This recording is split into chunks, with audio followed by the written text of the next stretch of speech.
All right. Well, thank you all so much for joining Walker's Legacy for our featured hangout today, featuring Michele Thornton of Centric TV. My name is Natalie Madeira Cofield, and I am the founder of Walker's Legacy. Founded in 2009 and named in honor of Madam C.J. Walker, Walker's Legacy was created with a mission to cultivate an ecosystem of access designed to inspire, equip, and engage a global network of professional and entrepreneurial women of color. You can learn more about Walker's Legacy by joining us online at www.walkerslegacy.com. Thank you to all who are joining us today online and to our title partner, Accelerate with Google, for their continued partnership in making today possible. Today's program is Centric TV, building the first network focused on women of color, and it features industry vet Michele Thornton. Michele, thank you so much for joining us. Hi, Natalie. Thanks for having me. Oh, this is my first Google Hangout. Awesome. We're excited to have you. So during today's discussion, we will cover what it takes to succeed in corporate America, building the first women of color focused television network, and life as a professional boss. Michele has a really amazing personal story. I will start by just reading a brief biography of Michele. Michele is the Senior Vice President of Television Sales for BET's sister network, Centric TV, which is part of the Viacom family. She joined Centric, the first network designed for Black women, in July of 2012. She and her team are charged with growing the revenue base for the network. Prior to joining Centric, Michele was Senior Director of Emerging Partnerships, and led the CNN Advantage Business Group with sales across CNN, HLN, CNN Airport Networks, and CNN.com. CNN Advantage was formed in 2008 as an internal sales force that strives to connect advertisers who want to reach emerging communities with relevant CNN content. Led by Thornton, the group generated significant revenue across CNN's portfolio of brands across all platforms, including linear and CNN digital networks. So again, thank you, Michele, for joining us. All right, great. That's out the way. So let's go on and have a real. Well, we're excited to have you. And I think the last time that we had a hangout, it was one of your really good friends, Soledad O'Brien, correct? Yeah. Soledad and I worked for many years together at CNN. She actually prompted me to create the business called CNN Advantage because we wanted to create a platform to monetize Black in America and Hispanic, Latino in America, and Gary and Tony have a baby. So that was a business that was born of our collaboration. So it's she's a good friend and a bad sister in her own right. Yes, she is. She's actually one of my idols. So I'm happy to have both of you all join us through Walker's Legacy. So I guess let's get started. Let's talk a little bit about Centric's new brand, what prompted the change, and what we can expect moving forward with the network. Sure.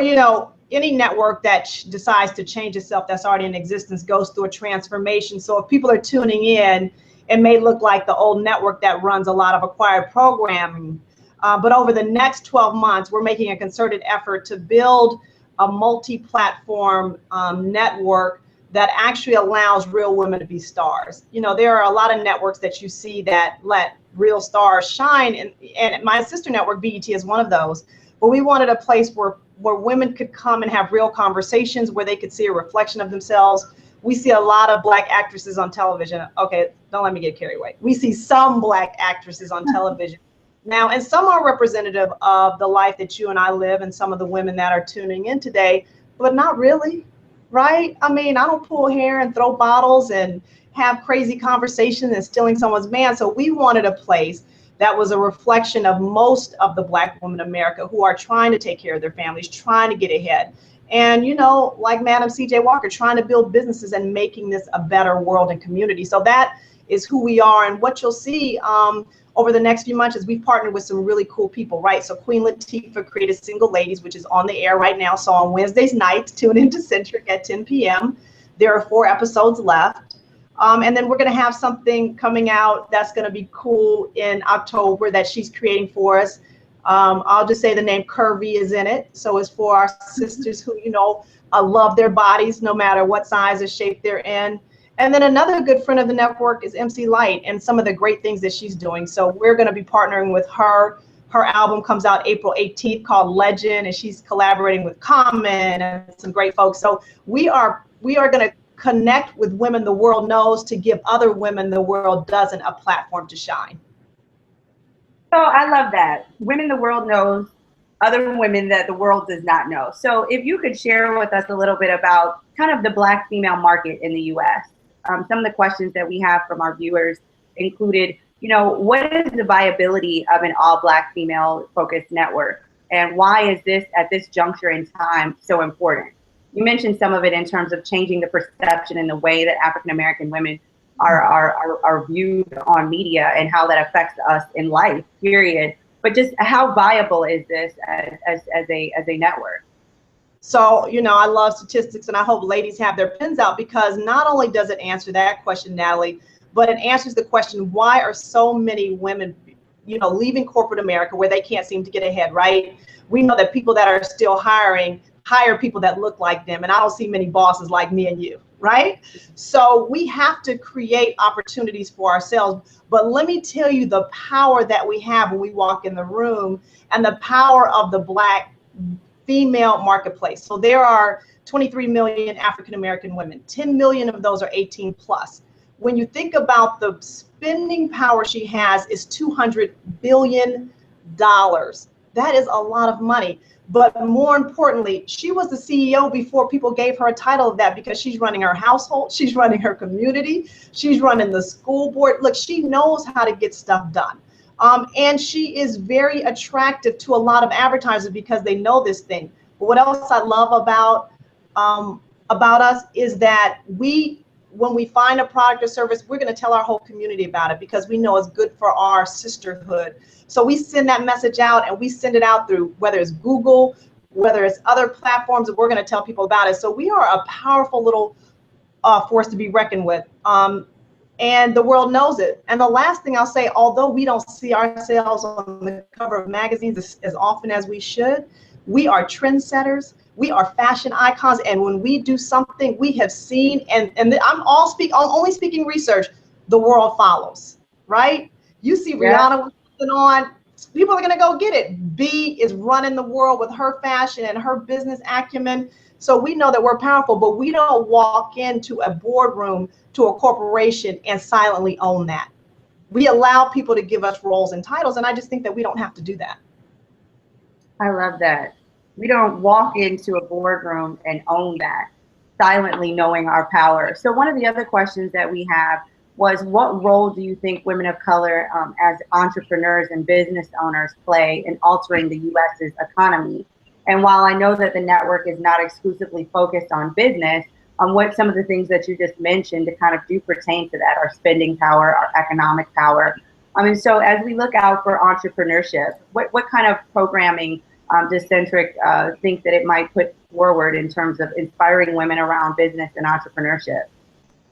Well, you know, Natalie, we could just go on and tell the world right now we're trying to partner with you, right? Because really the power of television is to bring scale to conversations. So you can have an on-the-ground conversation, right? So you could put a panel on, or you could do that, which is great. But if you don't film that and put that out on YouTube or put that out into so you're really not allowing people to access it and allow people to understand your brand. The other thing that I'll say about it, and I hope that this can be part of the conversation, although I'm not an entrepreneur, I have an entrepreneurial spirit. So I created opportunities everywhere I went. I was at the Weather Channel, created an opportunity. I went to CNN and created CNN Advantage, because I didn't like the fact that we were creating programming and we didn't have a tool to let the world know and to bring advertising around it so we could create more. When I got to Centric, I want to say a year ago, I had an opportunity to sit in an executive staff meeting with Deborah Lee and her entire team. And I said, you know, Centric doesn't have an identity. Why don't we just make it the first network for Black women? At least we have an opportunity to brand it, to change it. So you may not be an entrepreneur in the fashion that you are, right, Natalie? But you can still be an entrepreneur and bring your innovation and creativity. I always say that companies don't want to let what God created in me shine, so I'm going to create it for myself, no matter where I am, whether I have my own moniker, whether CNN hangs on the title. So I think you can do both things. What I'll say about true entrepreneurship is that African American women are leading the charge. Actually, women are, but then African American women are leading that charge. So in the last 5 years, entrepreneurship for Black women has grown 258%.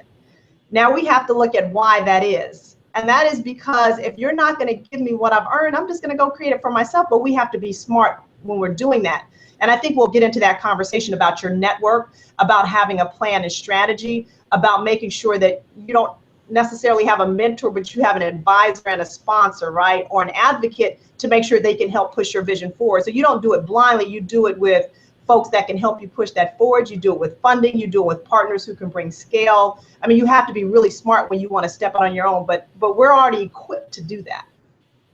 So Michele, this is wonderful. You're hitting on so many different points. And what I want to do is jump around a little bit, because one thing you just talked about was building a network, as well as kind of being an entrepreneur within an organization and starting different efforts within an existing corporate entity. And so we have questions about career building from our audience. So people want to know what steps you have taken personally to build your network of connections so that you could grow your career. And if you could talk a little bit about that, that would be wonderful. So, you know, I don't think I did it the best, but what I'd love to do is give examples of people who have come behind me, and I've seen them do it so well. So I'll give you an example. I had an intern through my new boss's Lewis Carr's foundation, called the Lewis Carr Foundation, the best intern I ever had, and she will be so successful. Let me tell you why. When she left me a sheet of paper that stated all the contributions that she made, but all the things that we could do better. Now that takes a lot of guts, but she analyzed the business in the short time she was there, and she left something for me to remember her by.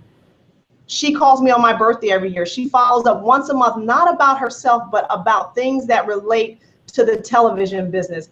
So those things don't get thrown away. They get filed into a place that she is extremely special, because when people are getting correspondence all the time, it's hard to weed through who's good and who's not. So I would say do a couple things, right, when you're trying to get ahead. The first thing is, when you get into a company and you don't see anyone who else looks like you, have to really evaluate, is this the place for me? Is this the place that God wants me to be, has for me? Now, whatever your mechanism is, that was mine, right? And I have to say, can I be successful here? Now that comes with some hard decision making, because sometimes you have to say, I'm never going to get ahead here. There's nobody here who's going to sponsor or advocate for me. They're not going to put me on that list for success, because every company has one. Trust me when I tell you. So you have to make some decisions. Now, if this is the place for you, then you need to begin to do the right things, right? Give you one more example. A young lady came to me, just had 2 children, wanted to get ahead, knew she was qualified, but guess what she didn't do?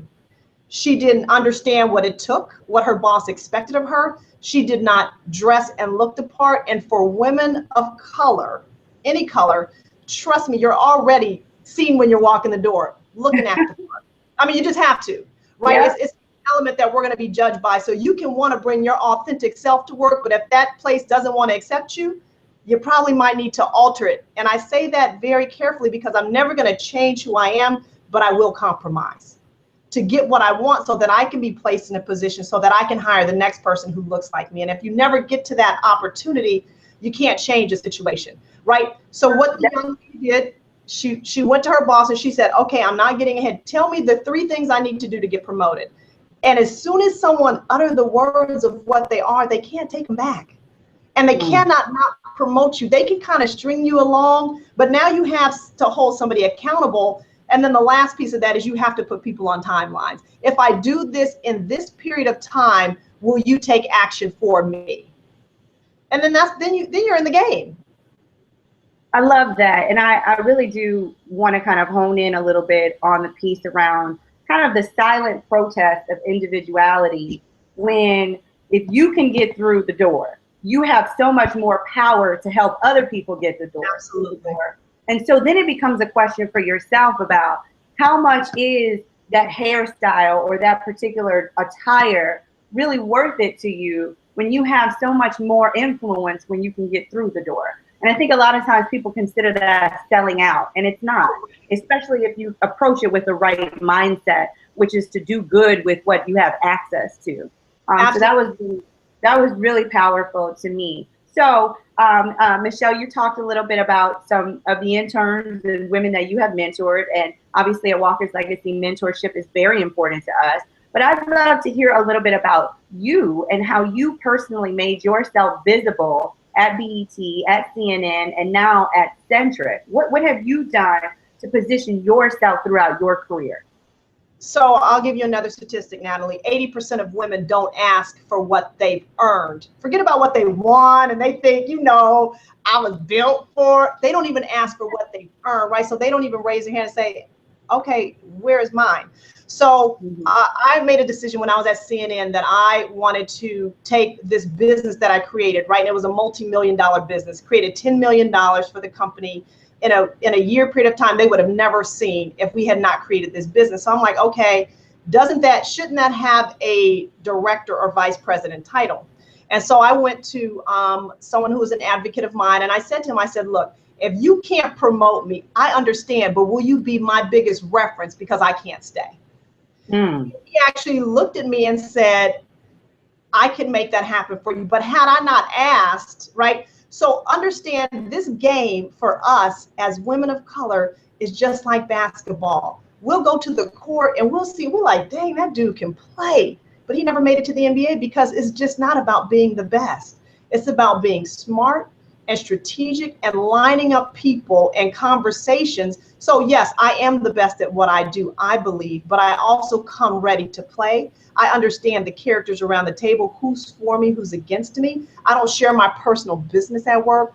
My Facebook friends are actually people that I might bring on an interview. And if I see someone pop up, doesn't look like they can come on an interview with me, oh, they're removed. Girl, I was in some city and somebody made a comment on Facebook and I wasn't near a computer. I had to call one of my best friends, Joy, and say, you need to unfriend this person because she's not being reflective of who I am. Like, it's that serious for us, because when we get one ding, they don't say we shouldn't have been, you know, we didn't have a good game. They say we shouldn't have even been drafted. Yeah. We shouldn't even be given an opportunity. It affects us. I'm getting a real talk today. Yo, I'm serious. It's that, because I've been at the table and they're like, oh, we shouldn't have hired that person. What? They made one mistake. Yeah. But people get the benefit of the doubt. So I'm just saying that we have to come, and it's not the hardest worker, it's the smartest worker. So Michele, I love that. And I also love the fact that you said that it changes the whole dynamic about drafting options, to continue to use your analogy, not just for you, but also for the people who come after you. Correct. That's another responsibility. A lot of women of color, and particularly Black women, are the first doing some of the things that they're doing, first to get promoted to this particular position. And if you make decisions that are not comprehensive and holistic in their approach, it doesn't just have the ability to impact you and your personal trajectory. It has the ability for them to say, this is why we should never have hired an X, Y, and a Z. And so we have to be responsible with what we get access to. And I think that's very important. You were going to say something? No, I was just like, absolutely. I was like, and then they're like, well, we shouldn't hire anymore. You know, it's their excuse to close the door. Yep. So the other thing that you mentioned, Michele, was you talked a little bit about social media and Facebook and, you know, kind of creating a brand for yourself. Obviously, whatever you post exists in the ether and, you know, forever, so to say. And it has the ability to negatively impact yourself, positively impact you, and those within your sphere. In fact, in some instances, they have companies that determine your credit worthiness based off of the credit worthiness of the Facebook social network that you have. They have companies that exist like that today. And so I'm like, I need to make sure my friends are the right ones. But with that being said, talk to us a little bit about kind of just producing an overall brand for yourself, creating an overall brand for you, not just professionally at the office, because so much of how people get promotions is also from external influence as well. And so about the entire person, building a brand for yourself as a professional woman. So, you know, I would say this, I would say, you know, pictures say 1,000 words, right? So whatever your work picture is, let's say if you ever have or get to that point where you need a headshot, every picture you have may be different, but still should have that same flair. Like, don't Don't think that you can have one personality and one life in social media and then a different one for work. I don't care if you're an assistant or, you know, they always say dress 2 levels up, right? So I go to work every day knowing that I'll have a president title someday. That is the way that I carry myself all the time. Now, look, I got all leather. I'll bring a little flair and flavor because that's who I am. But I keep it real, classy, chic, trend setting. So I would say you have to understand that there are no separate profiles. They are one and the same. And you have to manage them as such. I had an HR executive come to me for a person I wanted to hire and put a page of Twitter comments down on my desk and said, is this the type of person that we want to bring into the fold? And there's actually nothing that I can say. So anything that's said via Twitter, Instagram, Snapchat, Vine, and trust me, you know, we're covering everything. We have companies that deep dive into and we work for BET networks. Like, we're social media, trend setting, hip hop. But when it comes to corporate, on the corporate side and HR, there is only one rule in business. It's not hip and fly and no. So you really have to manage your social profile. Now, let me say the positive of that is that you also have an opportunity to reinvent yourself, right? And as women, we'll do that. So there have been 3 or 4 times over the course of my life I've reinvented who I am. So I just did another reinvention. So now I'm Michele Thornton at strategic.com because I'm a strategic woman. I'm fly and fun, but I'm real smart with it. I try and watch and play the game of chess. So I'm strategic. So I just created that because this is the next phase of where I'm going. So my book will be called that. My Twitter handle now is that. And I think every woman has to decide, who is she at that time? Does it evolve into something else? Can it grow, and can you create, you know, your footprint and empire that you were destined to do? You evolve and create your footprint and empire. Not just a footprint, but an empire. That's powerful. A lot of people need to consider themselves as businesses first. You are the first business that you manage. It's not about an entity, it's about an entity. That's right. It's very important for people to understand that. And I also love how empowering your remarks are about the fact that you have the power to reinvent yourself throughout your life. And I think a lot of times people believe that when they get down one particular career course, that there's no opportunity for them to deviate from that. They've kind of dedicated themselves to this and there's no escape. But to the points that you're making, you have the opportunity to rebrand yourself many times over in life. And life is meant to be lived. And I think that that's very important, especially for entrepreneurs, because pivoting in business is not the only place that you can make a pivot. You can make a pivot in career and in life. So, Michele, you mentioned a little bit about this forthcoming book. We'd like to hear about it. I personally heard this a little bit, and I was very inspired. So can you share with us a little bit about what we can expect from you? You know what, I think what it's going to do is going to gather all of the tricks of the trade, right? From those women that the world is not smart enough to say is a celebrity, right? So it could be you, it could be Lynn Richmond or Unique Jones, or, you know, some of the other powerful women that are changing their community and people's lives. So what did they do to get ahead, right? And nobody's ever going to write a book about them because they're not taking their clothes off and they're not doing crazy stuff to get attention, or they didn't have a gold record or hit song. But trust me, they're changing dynamics in the world every single day. And we know one person can make a difference, but they can't make the complete change. So I want to, and what I've been doing, and I think I'm probably almost done, I've been capturing what some of these dynamic women are doing. And I think it's really interesting. And it's done in folks haven't met me, but I'm pretty funny, and I'm from Oakland, California. I'm a real girl. I came across the railroad tracks and did well by myself. But I also dated a professional athlete and decided I didn't want to do that. And I cleaned houses and decided I definitely didn't want to do that. And I didn't graduate until I was 31, and I lost 40 pounds because I wanted to walk in the best me that I could. So it's all of these things that we have to make a decision to do. And I hope I motivate other women that they can do it too, no matter where they are in their life. You can graduate at 32 and be the head of sales for a television network and change the face of it. Like you could be from Oakland and do those things. Oh my God, Michele, I'm actually getting goosebumps from what you're telling. You owe me a free copy, Natalie. Yes, because you know what? There are so many women who have already written themselves off in life. Right. And for them to see you, and you are absolutely stunning. That's first. But beyond that, and more important than that, is the fact that you are so real. And you have a story that so many women can connect to.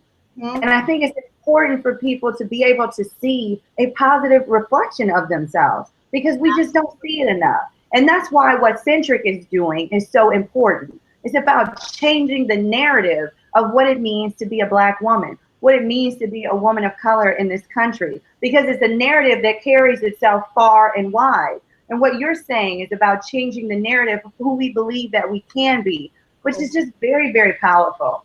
And I've heard you kind of talk a little bit about your spiritual base, and I'm actually going to end with that question.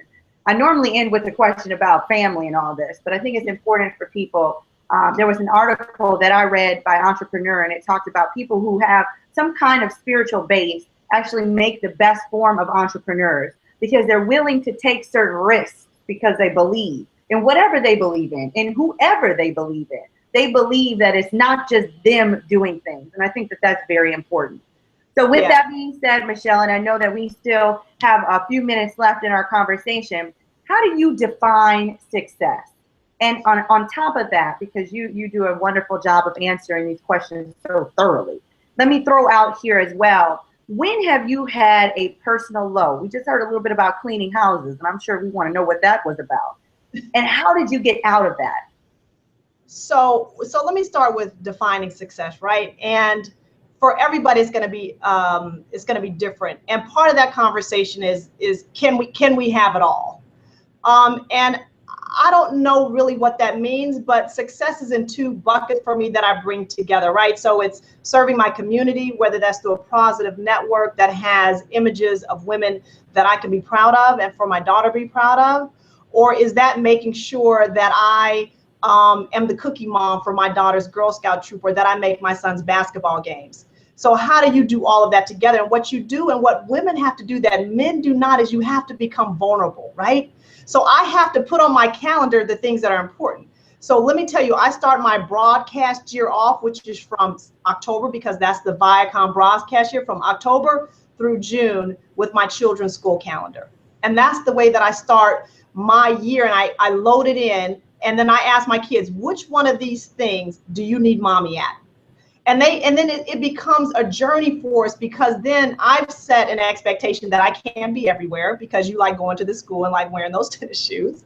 But I can make a commitment to do something. Now I'm talking about through my kids, but whatever it is that you're trying to do, or other commitments that you make outside of your life, right? You'll have to make time to create a space for things that are important, or you're just not, it's not gonna feel good. You can have all the money in the world and the nicest car, but success feels different. It's an internal piece that you can walk, that I've done the best that I could with what I've been given. And to me, that's really what success is. It's that managing both, and see a kid on my Smiles face, but be the top revenue earner for a small network in the Viacom family, right? So it's the combination of those two things. And yes, I give up.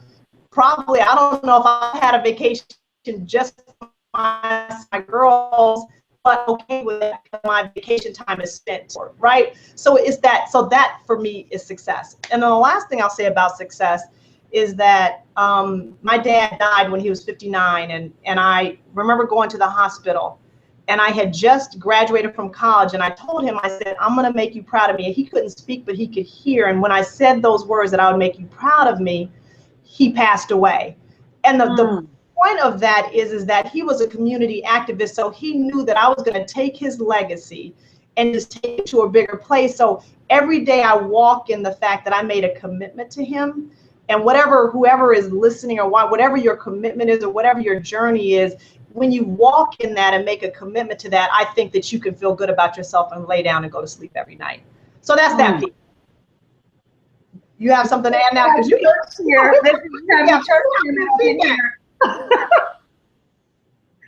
Okay, now tell us about when you may have hit a personal life low. First off, that was just such a touching story. I mean, Michele, you were just so amazing. And I'm not even saying this to kind of just be saying it, but I'm getting feedback from people who are watching this, the viewers who are watching you right now, are just so inspired by you every step of the way through this conversation. They don't even want it to end. Okay, good. So I'm sure they'd love to hear this part about when you maybe hit a low and how you got out of that. Personal low, let me think. I mean, there have been a couple. You know, definitely the passing of my dad, which turned out to be such a blessing because he freed me to leave the Bay Area and do what all of this in his name. But I would say maybe I think a personal low was when I was just in a bad relationship, right? So I dated this guy who played in the NBA I mentioned, and when I wanted to go back to school, he didn't support that because that I didn't need to be educated in order to be his shadow, right? To follow him around and make him look good. And a lot of women, that's what we do. I'm going to sidebar and just say I went to this conference, Natalie, and a young lady asked the whole audience, 1,000 women in the car, she's like, I want you to turn to the person beside you and tell them the greatest thing that happened to you. And the woman, you know, she told me her story and she was excited. And she's like, I gave my grandfather an 80th birthday party. And that was the best thing, like to see that and to be part of that. And I was just staring at her and she's like, why are you staring at me? I said, because the question is, what is the greatest thing you've done for yourself? And so many find that's what we do, right? We do great things for everyone else and forget, but that wasn't really what my question was. So the point of that was I made a decision that I was going to do something for me and he didn't want to support that. So I broke up with him, very hard thing to do. In order to support myself, I had to clean homes.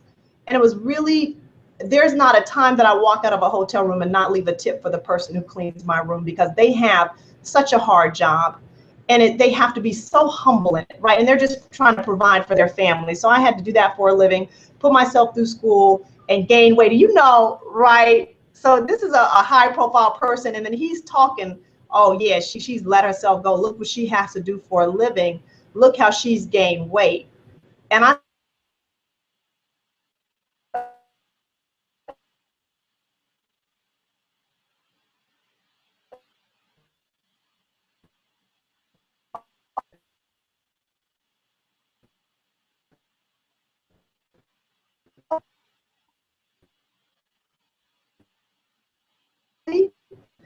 took the time to really, why did God create me? Why am I, what I was me as someone else. I was really created to be a brand. And through that time, I took the time and I was at a really low point and I didn't look good, but that's the time that you really, it's the time God wants you to say, why am I here?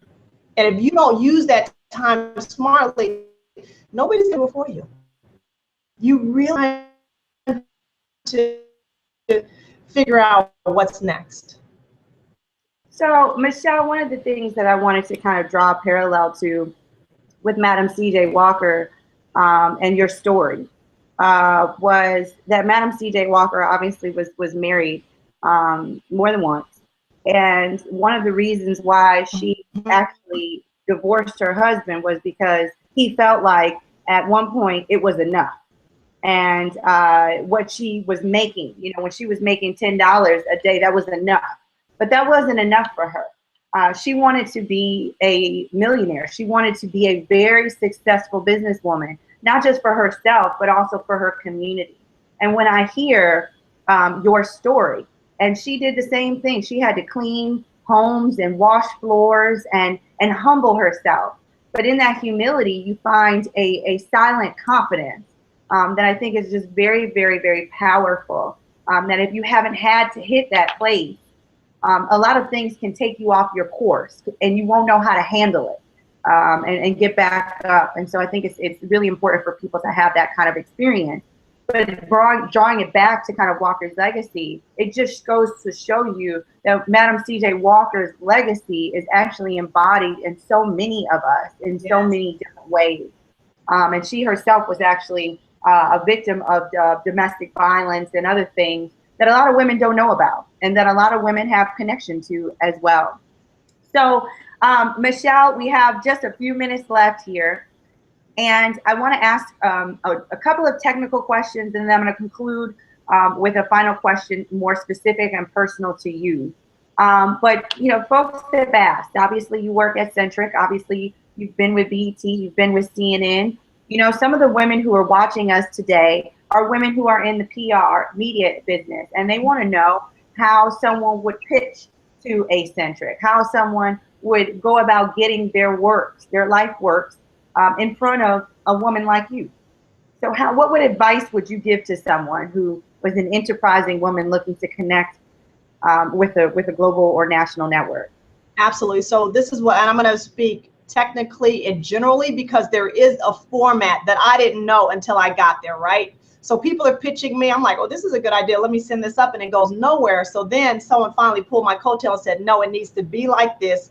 It needs to have this information. So no matter who you're pitching to, whether it's a webisode or a television network, you have to write a summary or a outline of what you're trying to do. But it needs to begin with, who are you trying to reach, right? So what is the genre? Is it scripted, unscripted? Is it comedy? Is it is it a documentary? So that is the first thing you need to write. Then you need to write, I'm trying to reach women 25 to 54, because this is the way the advertising business works. Now, remember, I monetize all the content that we put on air, which is a critical part. Let me pause you one quick. I can't see your video. You can't see? Still there with us? Yeah, I'm still there. Can you see me? I can hear you perfectly, but I just can't see your video. You know why? Hold on one second. So I'm going to keep talking. Go ahead. Tries to fix it. That's what a boss woman would do. So go ahead. Okay. Because what I'm saying, and I hope people are writing this down, is really, and when you could see me again, let me know, because he's working on it. So then you need to write how the demographic you're trying to reach, because that's how every advertiser will come to a network and say, I want to reach women 25 to 54. I want to reach adults 20, whatever the case is, right? So you have to put that. What is the income level of the folks you're trying to reach? Is it a show for the upscale? Is it for medium? Is it for millennials? So you have to put that. And then underneath, you need to write a description of the show, right? Even down to maybe some of the characters that you want to play, but don't write out episode 1. Can you see me now? We can see your face, but not you in live right now. But keep going. I'll tell you when we can see you. Okay. So I'm not sure why. So then you write down exactly what you're trying to say. So for instance, I got a pitch called, let's just say, Fabulous Ladies, and they put all the details, and they say this is taking place in a major city, and we're going to have women who are this, this, and this, right? They write it out. And then the last thing that is very important, now you have to do a little work. What do you think it would cost to produce something like this, right?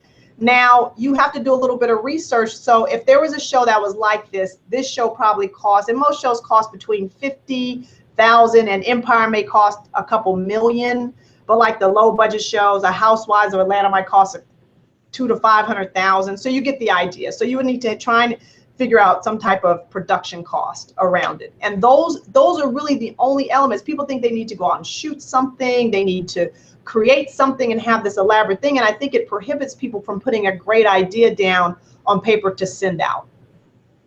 So basically, understand who you're pitching to. Yep. Know you're pitching. Understand the market of who this particular show or content would be pertaining to. And then figure out how this could be funded. Come up with the budget and figure out how this would be monetized for a network and for you. And you don't even have to figure out how it would be funded, because if it's a great idea, then a network would produce it for you, right? Have an advertiser join in and produce it together. I think you just need to know about how much it would cost to produce, if you could do that. Okay. Well, you just heard it, ladies. That's how you pitch a show. It sounds a lot like how you put a business plan together as well. And I think it's important for people, again, to see the entrepreneurial parallels that exist. Everything you do is a business, and every pitch you make is a sale. So here's the last question, and it has to do with being a woman in the media industry. What has been the most challenging part for you? Not just about being a Black woman, although we know that that can also come with its additional hurdles, but being a woman in the media industry. What challenges come with that? Oh man, I mean, they would be so different based on what you do in the business. So if you're an entertainer, there are some challenges, right? So I'll just speak from what I know, and that's on the business side. I'm a salesperson, right? I sell national television time. There are 2 Black women that are senior vice presidents in the nation that do that. And the other half is my girl, Kim Lewis, who works for BET. She runs Chicago and LA. So if that just tells you a little bit about, we are not given opportunities to represent a brand client facing. Now, why is that? Because we can't speak, because maybe people won't like us, because the industry is so non-brown. I'm not really sure what that is, but it really has been a huge challenge. Now, the second piece of that is there aren't a whole lot of jobs, and they're coveted because it is extremely lucrative business. So if I want to hire other people that look like me, a job actually has to open up. So how do I begin to fill a pipeline of people that I know are extremely talented? Because look, we sell ourselves all the time on the corner with mixtapes, in the nail shop with handbags and clothes. Look, we are natural sales people, okay? So how do I fill a pipeline in a business that we should be in, because we know that we're so creative and innovative? So really that's just been the biggest challenge. And the last piece that I'll say is that this is an extremely visual business. There's not a day that I can say I have an off day. I don't get that opportunity. You know, people always say, you look consistent every day, but it takes work.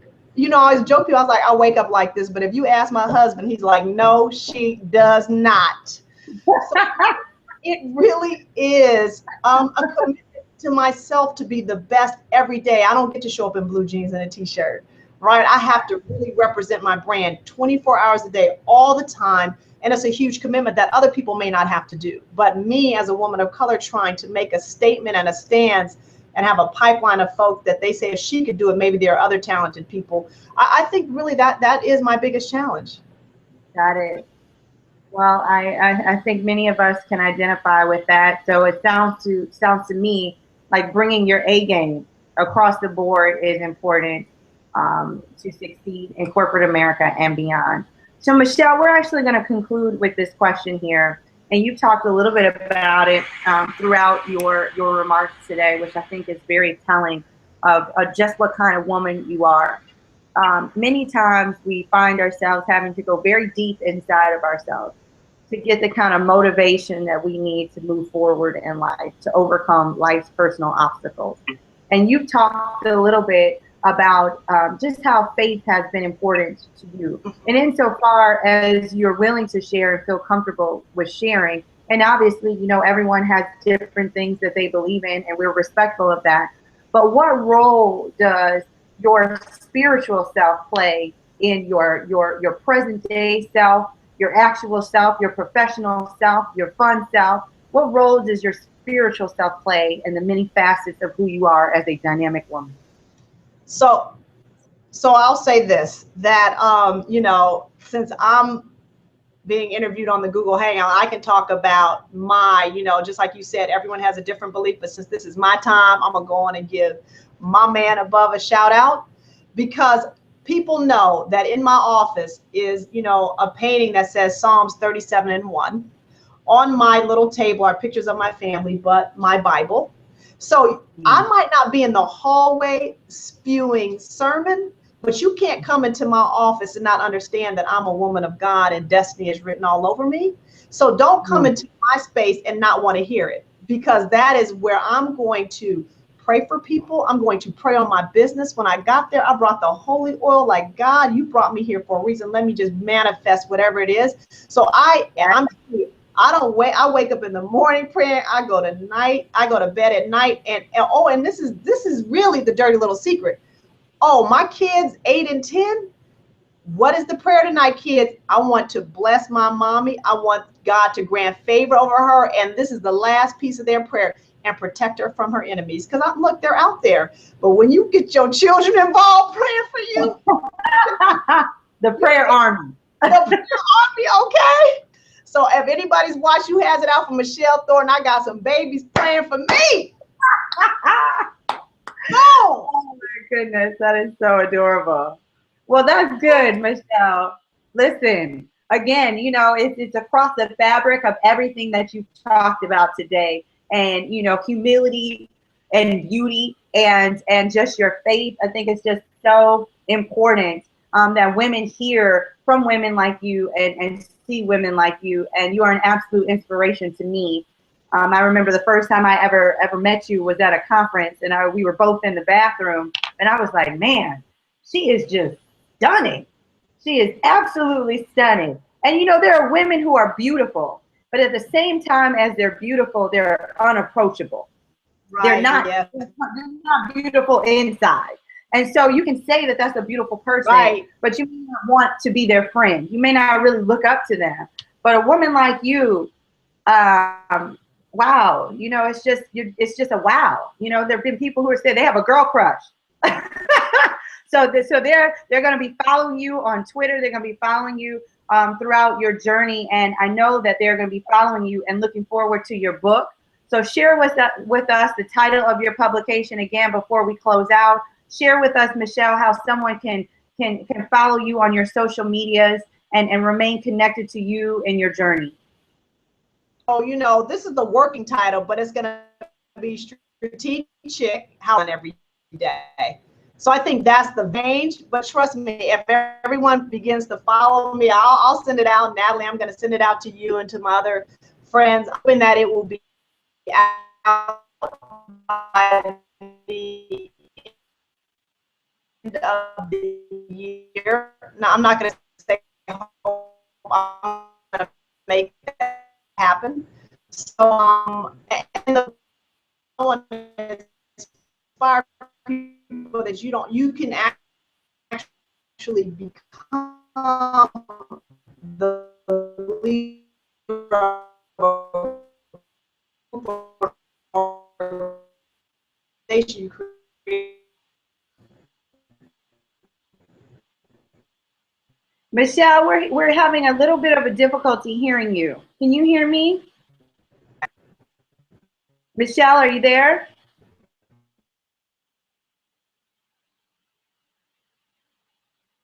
Michele?